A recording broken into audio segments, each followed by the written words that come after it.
Good afternoon. Today we are going to explore the topic human communication. Let's bring up the slides.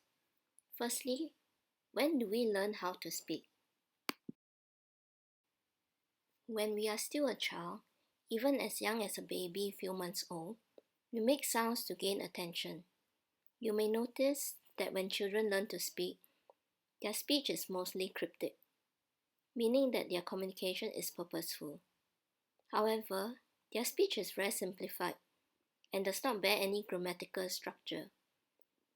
Later on in the course, you will explore about linguistic creativity, which highlights the point here on color of communication.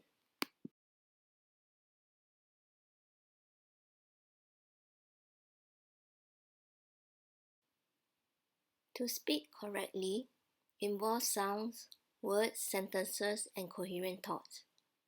Enunciating the individual sounds, ordering words within sentences, organizing sentences in ways that communicate coherent thoughts.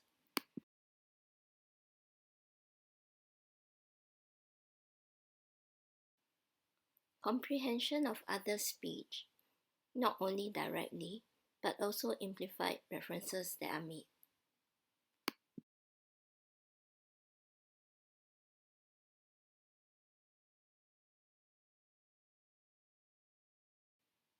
Hence, you will notice that the parallels on both speech comprehension.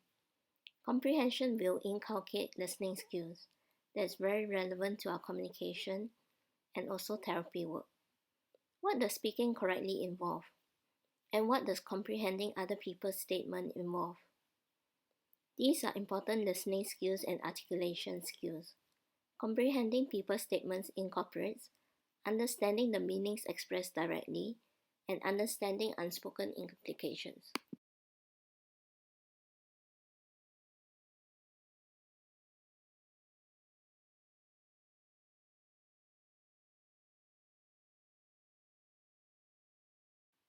So, perhaps these words on the right-hand side of the slide are relevant words to understand or pay attention to when establishing how we comprehend or produce speech.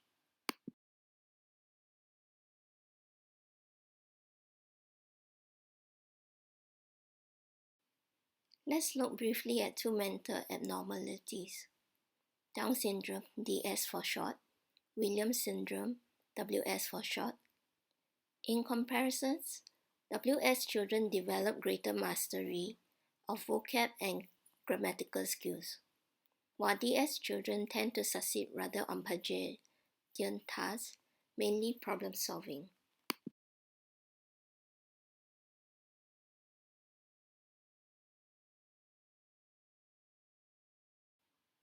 This implies that while language and thought are complexly interdependent, they are also distinct. So, how do we acquire language capabilities? Does language have a specific location, or does language develop and evolve, implying neuroplasticity?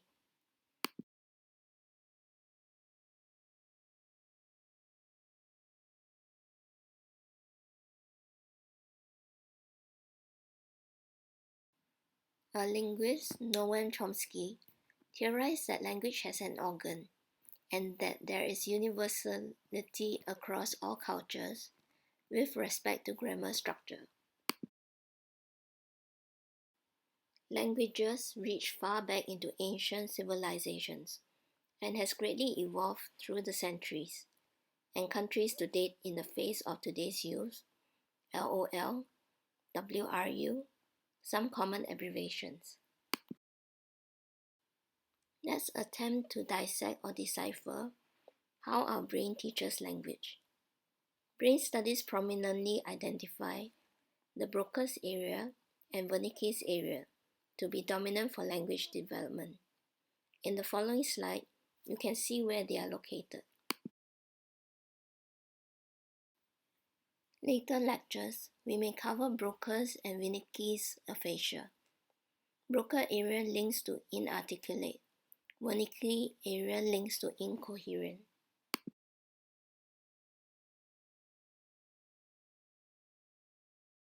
Moving on, brain lesion studies further implies that there appears to be plasticity in language competence development.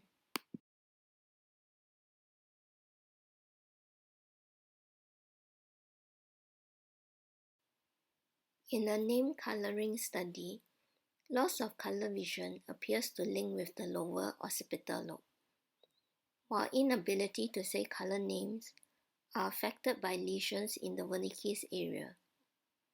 Interestingly, in-between area lesions allows the barrier to see colors and list the words used to label colors, but the individual can't associate the correct color label to the correct color name.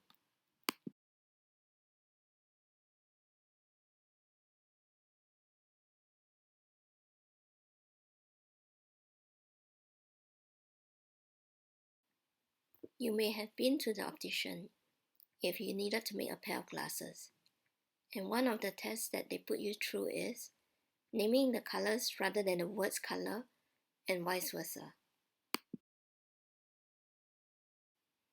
Hence, localizing linguistic functions is tricky, especially when 1/3 of left-handers show right hemisphere domination for language processing.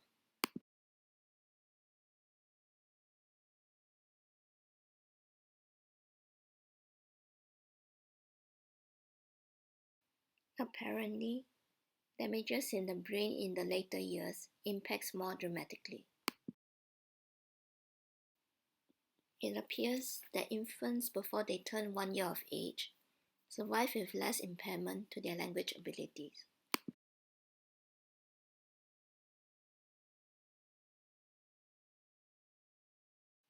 Hemispherectomy studies reflect this. Infants with severe seizures usually undergo hemispherectomy. Those who have underwent left side hemispherectomy are able to develop normal language, although this medical procedure usually results in some degree of retardation. In the history, there has been an exception, whereby the patient graduated from college, entering into a professional career.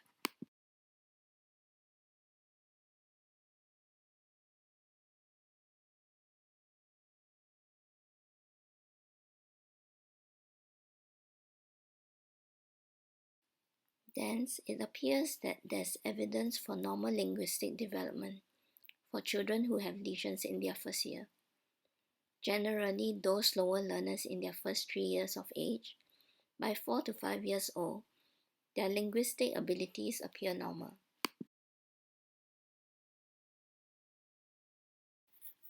For now, we may differentiate between right and left hemisphere to be generally as such. Dominant right supports perceptual spatial functioning, and dominant left supports language functioning. What is language?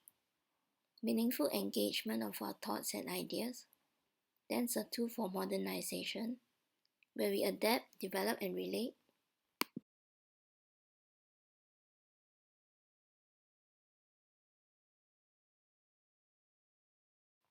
Looking at our environment, we learn from significant people in our lives. You will discover that intonations, pitch, and further vocal abilities have lots to contribute to communication and therapeutic effects.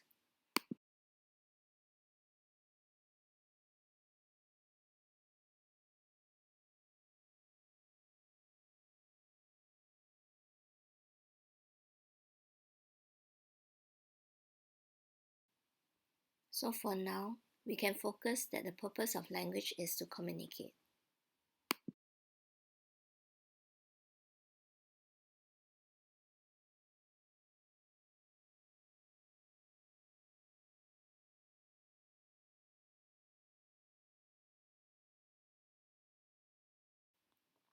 While delving into language development, we will study phonology, meaning, grammar, and note how all this intertwine together to create the fabric of our history and our future.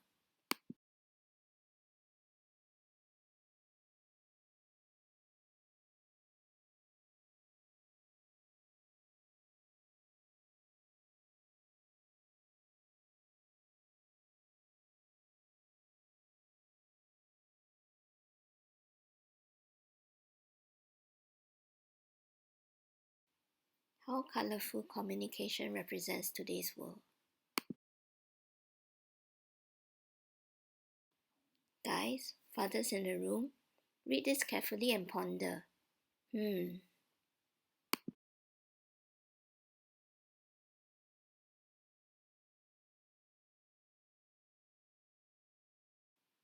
Next, then let's pray.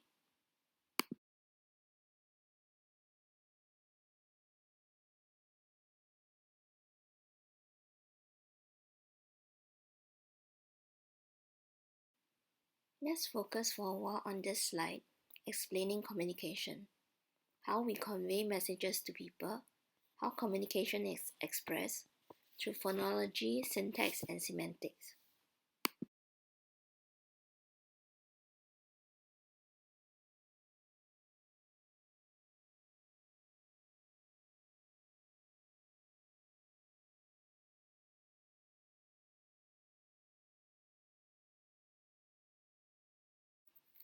While adapting our own personal style communication skills, Robert Bolton has identified three primary essential qualities to effective communication.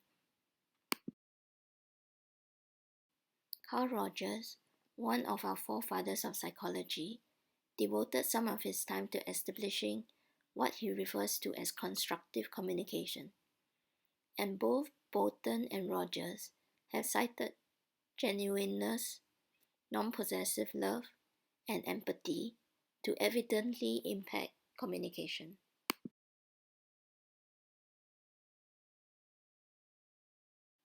We might attribute various qualities to someone's personality, which in Latin, persona refers to an actor's mask. This will probably generate a lively literary debate of the varying storyline characters. The first quality, genuineness, reflects self-awareness, self-acceptance, and self-expression.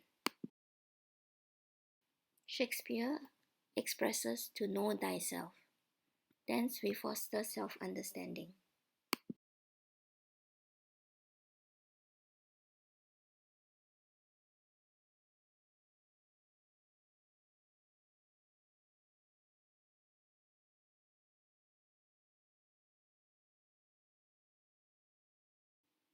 Today, there are various platforms for training in communication skills. Be it for leadership training, self-development, they all emphasize on personal growth and self-acceptance.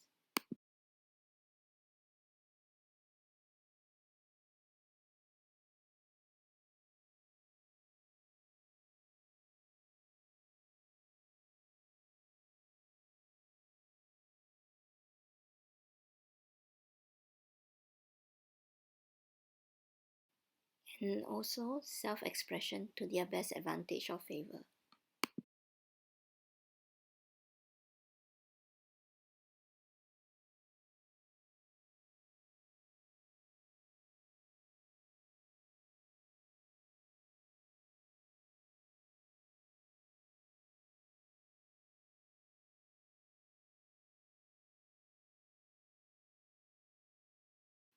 Now, what does non-possessive love mean? Carl Rogers termed it as agape, meaning respect, acceptance, and positive regard. Carl referred to patience, fairness, consistency, rationality, kindliness. Waldo and Richard, the will of the self in devotion to the neighbor.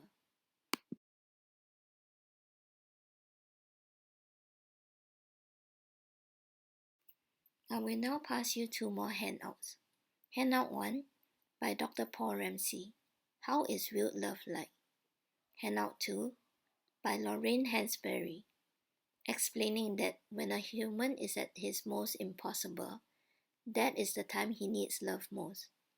These handouts discusses non-possessive love, how affection can often be nurtured.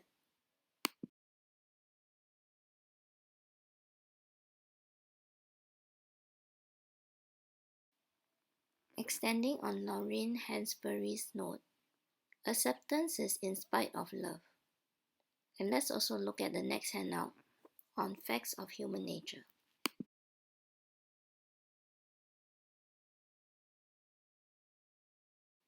The final point on non-possessive love is respect, embracing another while recognizing their space. That allows growth, and in a therapeutic relationship, there's alliance in fortitude and healing.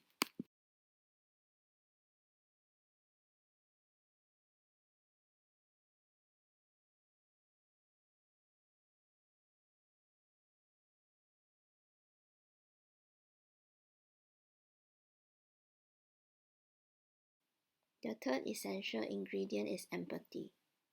I'll give you 2 more handouts on what empathy is by Robert Bolton.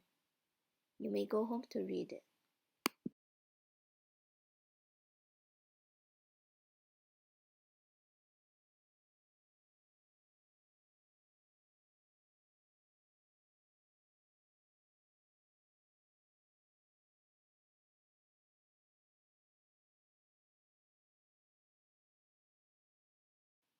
While looking at all these 3 essentials, the main effects that we focus on are optimal communication, with skills and constructive attitudes. That highlights how important cultural understanding is when we delve into counseling.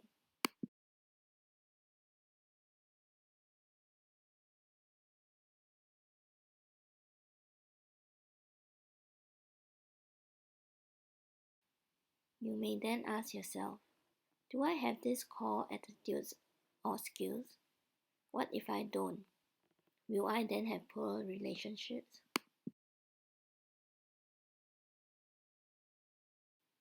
Brendon Burchard emphasizes that the first thing to do in order to improve your mind is to take control of your attention and notice. Firstly, what are my thoughts right now? Then, are they helping me to feel alive, engaged, and grateful in this moment?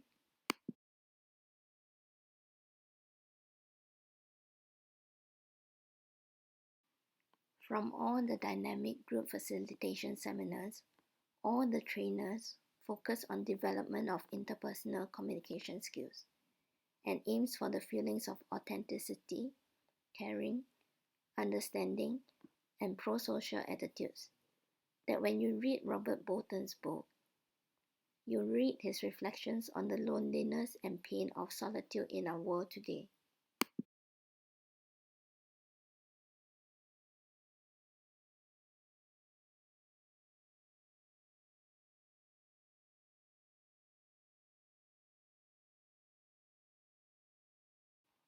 Focusing on authenticity, caring, and understanding, expression of these core qualities nourishes and reinforces these characteristics.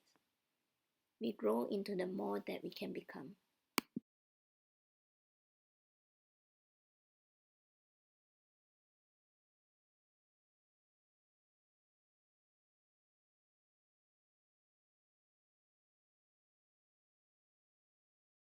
Here's a cute memo of wife and husband.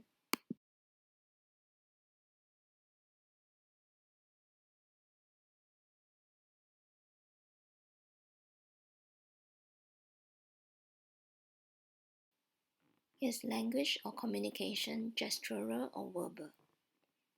It's probably both, as we study infants and even adults. Infants seem to respond in motion, synchrony to when adults speak to them, and coo.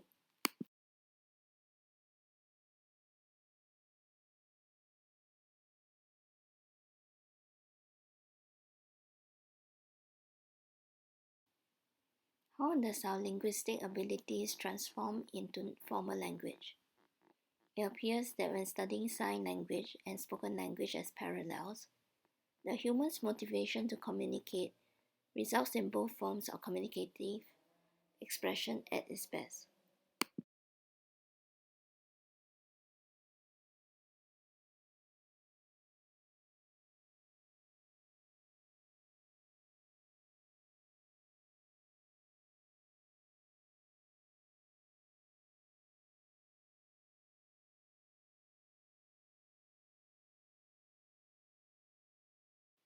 The physiology of auditory sounds and how we hear, and the involvement of cochlear implants and hearing aids will be further explored in our classes.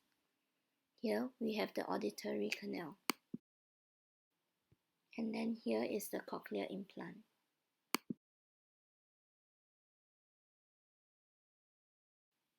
This is an interesting observation that you might agree with. Communication in humans. Communication irrepressibly from fingers.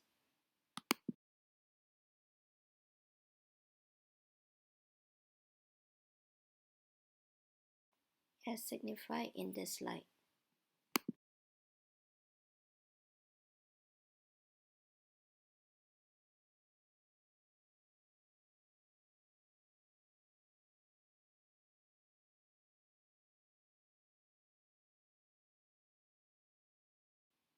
Finally, moving on to the most important topic of the module on human communication. Counseling, where the handout will outline the topics. The following handout is the counseling paradigm. I will now let you dwell on this statement regarding counseling for a few minutes.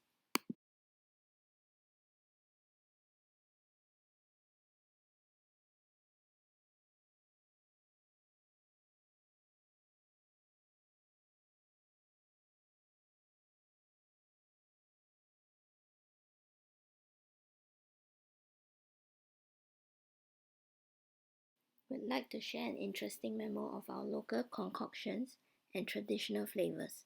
Any thoughts?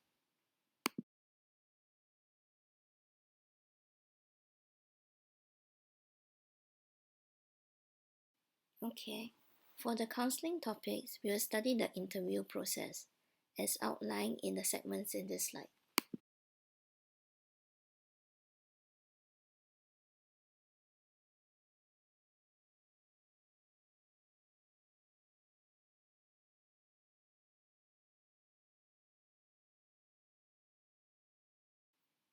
We further study the interrelationships of the mind.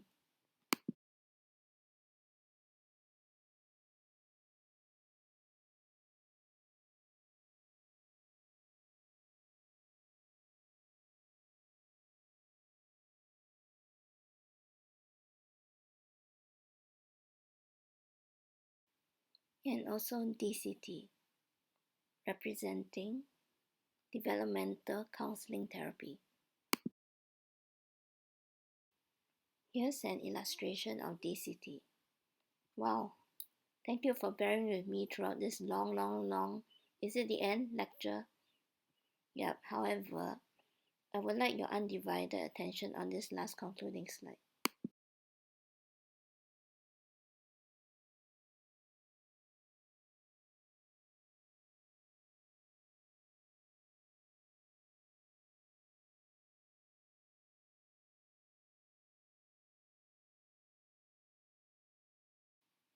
I would like to introduce to you a book which will be out online after completing its proof rounds. It's a book that I've written. I've highlighted the model shown on this slide that is being discussed in my book. The book that I've written is Seed, that is published with Patrick Singapore.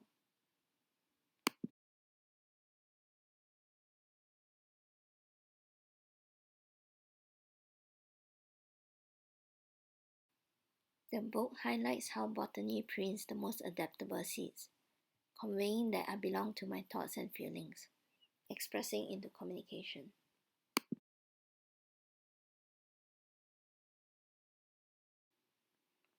Thank you. And oh no, I was thinking whether we could make it to the last slide. But I would like to engage your interest.